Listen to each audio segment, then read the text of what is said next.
કે મારા સગપણને લઈને છેલ્લા ઘણા સમયથી મીડિયામાં અનેક તર્ક વિતર્ક અનેક ચર્ચાઓ ચાલી રહી છે, જેને લઈને હું અત્યાર સુધી મૌન હતી.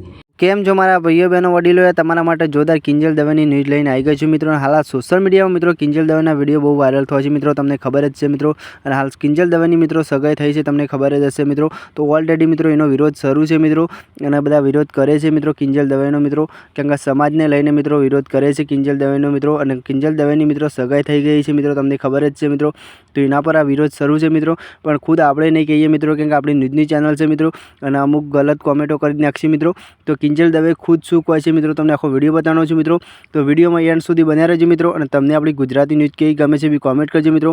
કોઈના વિરોધી આપણે વિડીયો નથી બનાવતા મિત્રો, પણ આ સોશિયલ મીડિયામાં મિત્રો હાલ કિંજલ દવેનો આ વિડીયો વાયરલ થાય છે, એ કારણે બનાવ્યો છે મિત્રો. તો તમારા સુધી આ ન્યૂઝ લાવી હતી મિત્રો, એટલે આપણે વિડીયો બનાવી દીધો છે મિત્રો. તો જુઓ કિંજલ દવેનો વિડીયો, અને તમને કેવો ગમે છે બી કોમેન્ટ કરજો મિત્રો. અને આમાં કોણ સાચું છે અને કોણ ખોટું છે મિત્રો તમારે કોમેન્ટ કરવાની છે. ચલો વંદે માતરમ, બાય બાય. બીજા વિડીયો મળીએ ત્યાં સુધી જુઓ કિંજલ દવેનો વિડીયો, અને તમને કેવું ગમે કોમેન્ટ કરીને જણાવજો મિત્રો.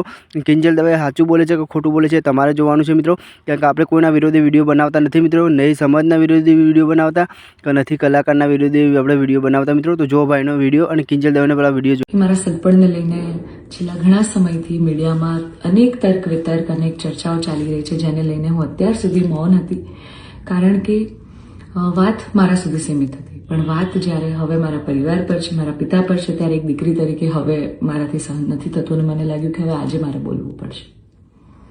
એક બ્રહ્મકન્યા હોવાનું, એક બ્રહ્મ દીકરી હોવાનું મને એટલું ગૌરવ છે કે જેને હું કદાચ શબ્દોમાં નહીં વર્ણવી શકું.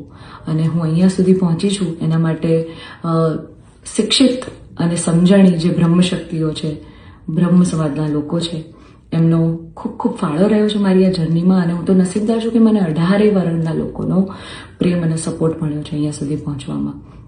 મારો પરિવાર તો છે જ, મારી ઢાલની જેમ મારા પિતા છે મને સપોર્ટ કરવામાં, પણ આપ સૌનો પણ ખૂબ ફાળો છે. પરંતુ કહેવાતા સભ્ય અને મોડર્ન સમાજમાં જ્યારે અમુક 2-4 અસામાજિક તત્વો છે, જે લોકો અત્યારે પણ દીકરીઓ માટેના રૂલ્સ અને રેગ્યુલેશન નક્કી કરશે કે દીકરીઓનું લિમિટ ક્યાં સુધી હોવી જોઈએ, દીકરીઓને ફ્લાય કરવા માટે પાંખો મળી છે, એને વીંજવાની અને એને કાપવાની વાતો છે. આ બધી દીકરીઓ અત્યારે તેજસ જેવી પ્લેનો ઉડાઈ રહી છે, યુદ્ધ કરી રહી છે, રણ મેદાનમાં છે, સંસદમાં છે, વિજ્ઞાન અને ટેકનોલોજીમાં છે. હમણાં ઓપરેશન સિંદૂર જે થયું એમાં 2 દીકરીઓએ લીડ લઈને આપણને પૂરા દેશને ગૌરવ અપાવ્યું. ત્યારે શું 2-4 આવા અસામાજિક તત્વો નક્કી કરશે કે એક દીકરીનો લાઈફ પાર્ટનર ચૂઝ કરવાનો શું એને હક નથી? હું બહુ નસીબદાર છું કે મને એવો પરિવાર ને એવા પિતા મળ્યા છે જે મારી ખુશીમાં ખુશ થાય છે, અને મારા નિર્ણયને જે મેં હરખે વધાવી લીધો છે. કારણ કે ઓફકોર્સ હું એક એવા પરિવારમાં જઈ રહી છું કે જે આખો ભક્તિમય પરિવાર છે, બહુ જ પરિવારના લોકો અને મારો પાર્ટનર મને એટલો પ્રેમ કરે છે કે જેમને હું જે છું, જેવી છું, જે પણ છું, મને ખૂબ આદરથી સત્કારથી એ લોકો સ્વીકારી છે. રાત દિવસ જ્યાં ગાયત્રી મંત્ર, નવકાર મંત્રના જાપ થાય છે, આવા પરિવારમાં હું જઈ રહી છું, મને ખૂબ જ ગૌરવ છે.